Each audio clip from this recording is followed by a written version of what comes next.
Uric acid বেড়ে গেলে প্রথমে যে জিনিসটা ধীরে ধীরে আপনার শরীরকে আক্রমণ করে সেটি হলো ব্যথা।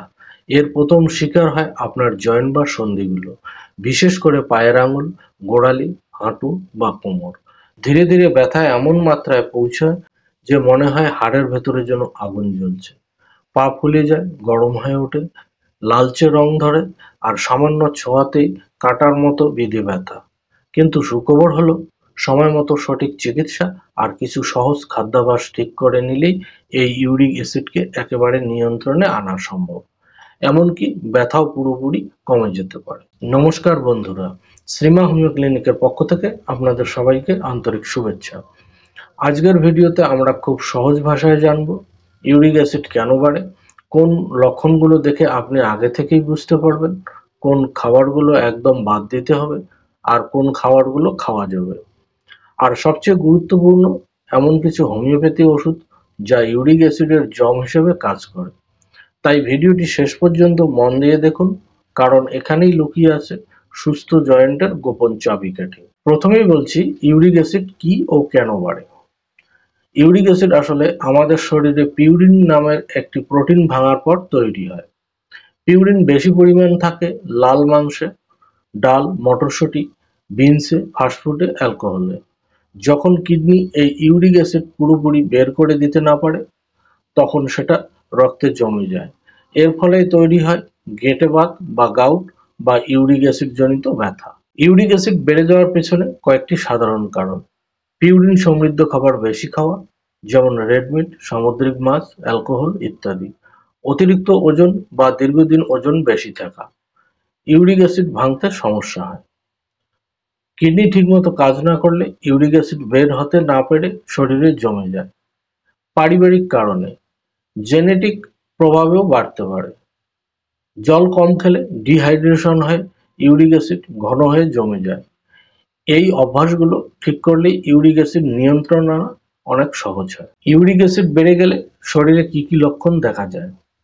হঠাৎ করে পায়ের বুড়ো আঙুলে বা গোড়ালিতে ব্যথা ও ফোলা, জয়েন্টে বা সন্ধিবন্ধনে আগুনের মতো জ্বালা ও স্পর্শে ব্যথা, রাতে ব্যথা বেশি হওয়া, চলাফেরায় অস্বস্তি, জয়েন্ট শক্ত হয়ে যাওয়া, ক্রমশ হাঁটা চলা কমে যাওয়া। কিন্তু অনেক সময় ইউরিক অ্যাসিড বেড়ে গেলেও প্রথমে কোনো ব্যথা বা উপসর্গ থাকে না। তাই বছরে অন্তত একবার ইউরিক অ্যাসিড টেস্ট করে নেওয়া উচিত। ইউরিক অ্যাসিড কমাতে খাদ্যাভ্যাসের নিয়ম: যে খাবারগুলো পুরোপুরি এড়িয়ে চলবেন: লাল মাংস, যেমন পাঠা, খাসি, বিফ; সি ফুড, বিশেষ করে সার্ডিন, অ্যানচোভি, হেরিং; ডাল, মটর, বিনস, মিষ্টি জাতীয় ও সফট ড্রিঙ্ক; অ্যালকোহল; বেশি ফাস্টফুড ও প্রোটিন সাপ্লিমেন্ট। যে খাবারগুলো খেতে পারবেন: শাকসবজি, ফলমূল, প্রচুর জল, দৈনিক অন্তত ৩ লিটার; লো ফ্যাট দুধ ও দই; ওটস বা হালকা কার্বোহাইড্রেট; হালকা হাঁটা বা ব্যায়াম। একটা সহজ রুল মনে রাখুন: কম পিউরিন মানে কম ইউরিক অ্যাসিড। এখন আসি হোমিওপ্যাথি চিকিৎসায়। ইউরিক অ্যাসিড বাড়লে কোন কোন হোমিওপ্যাথি ওষুধ সবচেয়ে বেশি কার্যকর? কলসিকাম 30 অথবা 200। যদি দেখেন জয়েন্টে তীব্র ব্যথা হয়, হালকা ছোঁয়াতেই ব্যথা বেড়ে যায়, রাতে ব্যথা বেশি হয়, আঙুল ফোলা ও গরম হয়ে যাওয়ার মতো লক্ষণগুলো দেখা যাচ্ছে, তাহলে কলসিকাম 30 অথবা 200 ওষুধটি 3 ফোঁটা করে দিনে 2 থেকে 3 বার সকাল, দুপুর ও রাতে খেলে ভীষণ উপকার পাবেন। লাইকোপোডিয়াম 30। ডান পায়ের বুড়ো আঙুলে ব্যথা হয়, পেট ফাঁপা, গ্যাসের সমস্যা দেখা দেয়, শরীর দুর্বল লাগে, তাহলে লাইকোপোডিয়াম 30 ওষুধটি 3 ফোঁটা করে দিনে 2 বার খাবারের আধ ঘন্টা আগে খেলে এইসব সমস্যা দূর হয়ে যাবে। বেনজোইকাম অ্যাসিডাম 30। যদি ইউরিক অ্যাসিডের পরিমাণ খুব বেশি হয়, প্রস্রাবে তীব্র গন্ধ হয়, কোমর ব্যথা, কিডনিতে ব্যথা হয়, এইসব ক্ষেত্রে বেনজোইকাম অ্যাসিডাম 30 ওষুধটি 3 ফোঁটা করে দিনে 2 বার খেলে দারুণ উপকার পাবেন। Urtica urens mother tincture.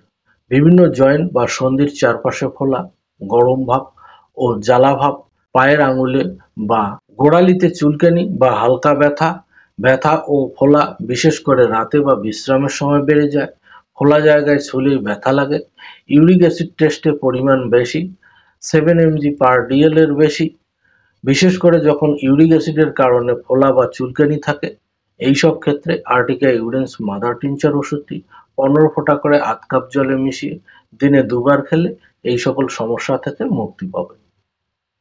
দীর্ঘদিনের ইউরিক অ্যাসিড ও গাউটের জন্য কার্যকর বিশেষ কম্বিনেশন। দীর্ঘদিন ধরে ইউরিক অ্যাসিড বেড়ে থাকলে বা পুরনো গেঁটে বাত বা গাউটের ব্যথা বারবার ফিরে আসলে শুধু একটি ওষুধ অনেক সময় পুরো সমাধান হয় না। এই ধরনের ক্ষেত্রে 3টি শক্তিশালী হোমিও ওষুধের কম্বিনেশন থেরাপি খুব ভালো ফল দেয়। Colchicum 30, বেনজোইকাম অ্যাসিডাম 30, আর্টিকা urens mother tincture. এই 3টি ওষুধ একসাথে একটি ব্যালান্সড পদ্ধতিতে কাজ করে। কলচিকাম ব্যথা ও প্রদাহ কমায়, বেনজোইকাম অ্যাসিডাম ইউরিক অ্যাসিড কমায় ও প্রস্রাবের মাধ্যমে বের করে দেয়, আর আর্টিকা ইউরেন্স শরীর থেকে ইউরিক অ্যাসিড ড্রেন আউট করে ফোলা ও চুলকানি কমায়।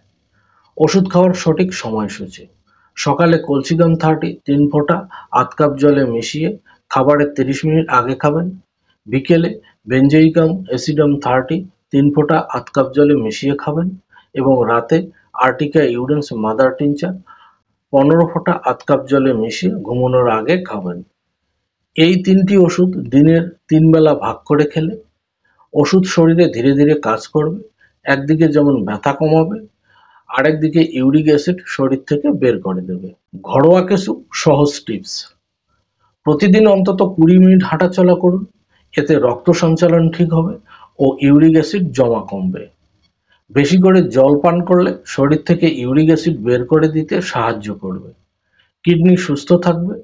রাতে ভারী খাবার এড়িয়ে চলুন, হজমের চাপ কমবে, ইউরিক অ্যাসিড বৃদ্ধির ঝুঁকি কমে যাবে। লবণ তেল কম খেলে শরীরে প্রদাহ কমবে, জয়েন্টে ব্যথা ও ফোলা নিয়ন্ত্রণ থাকবে। স্ট্রেস কমিয়ে পর্যাপ্ত ঘুমোলে শরীরের হরমোন ব্যালেন্স ঠিক থাকবে, ব্যথা ও ইউরিক অ্যাসিড নিয়ন্ত্রণে সাহায্য করবে। কিছু সতর্কতা: নিয়মিত ওষুধ সেবন করুন, নিয়মিত ইউরিক অ্যাসিড টেস্ট করুন, সঠিক ডায়েট ও নিয়মিত ওষুধ, এই 2 নিয়ম একসাথে মেনে চললে দ্রুত রোগ নিয়ন্ত্রণে আসবে। ইউরিক অ্যাসিড কোনো সাধারণ বা হালকা সমস্যা নয়।